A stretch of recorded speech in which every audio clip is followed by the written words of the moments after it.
scary day again at UNC Chapel Hill for students and faculty following another shelter-in-place order this afternoon after UNC sent out an alert that an armed and dangerous person was on or near campus.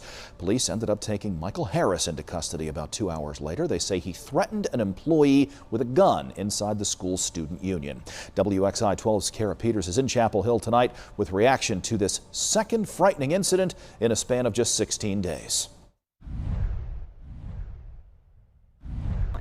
Well, just a few weeks ago, we were standing right here behind the student union after a deadly shooting took place, claiming the life of an associate professor. And now we're back here with many students, faculty, and even parents reliving a very scary moment following another lockdown.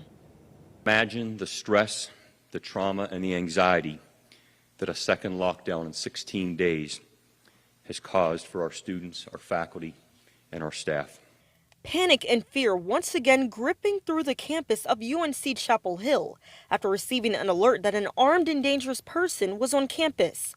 A moment that forced many students to relive a similar scary moment from just a few weeks ago. I was in the same classroom as I was a few weeks ago with the first lockdown, and it was really terrifying, and it brought me back to the same place that I was the first time. Students recounting the same alert they received on August 28th when police say grad student Tylee Chi shot and killed Associate Professor Zajay Yen. We got a survey with the email saying like, hey, how are you feeling about the first lockdown and how it happened? And right as we got that survey, kind of like the sirens were on and like the group chats started blowing up. Like there was another shooter in the union. So we're like, wow, that's really ironic. Police say Wednesday's incident happened around 12:45 p.m. According to witnesses, the suspect confronted an employee of Alpine Bagel, which is inside the union, and displayed a firearm and threatened the employee. He then fled the scene in a vehicle. Police say no shots were fired during the incident and no one was injured. Students we spoke with say while they're thankful this ended differently, they're worried about their safety and they want campus leaders to do something about it. I think the very first thing and the most doable thing that the university can do is make sure that every classroom can lock and that it's a safe space just in case an unfortunate event like this were to ever happen again.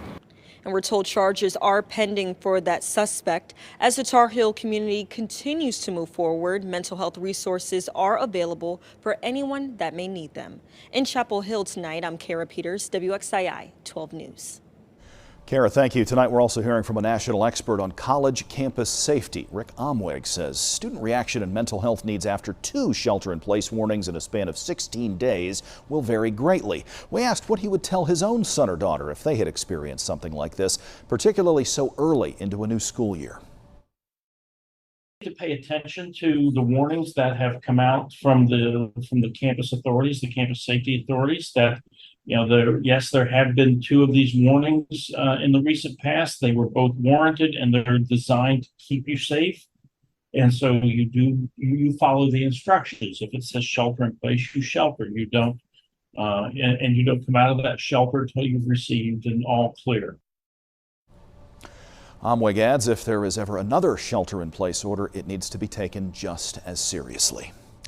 New tonight, guilty pleas for 3 men in the shooting death of a 5-year-old boy. Alberto Rios Navarrete was killed when a stray bullet entered his home in Winston-Salem. This happened in July of 2019, more than 4 years ago. Devontae McKenneth is in studio tonight. Devontae, what did the suspects plead guilty to in this case? Well, Kenny, these 3 men pled guilty to several counts of discharging a firearm and second-degree murder. Today in court, the family of the 5-year-old boy expressed their continued grief over the senseless loss of their child. Santiago Rodriguez Marcial, Indinio Vicente Morales, and Rudy Gomez Medina were all sentenced to at least 13 years in prison with a max of 17.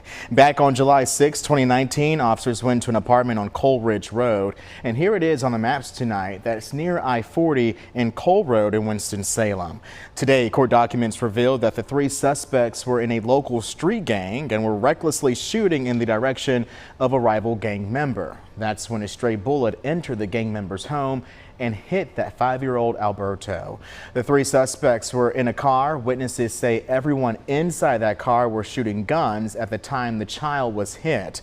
The rival gang member who those shots were intended for was not injured, and the Forsyth County DA's office says he's not cooperating tonight with law enforcement's investigation.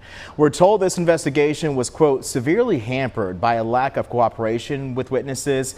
At least 13 shots were fired from different guns, one of those bullets hitting and killing this 5-year-old boy. Kenny.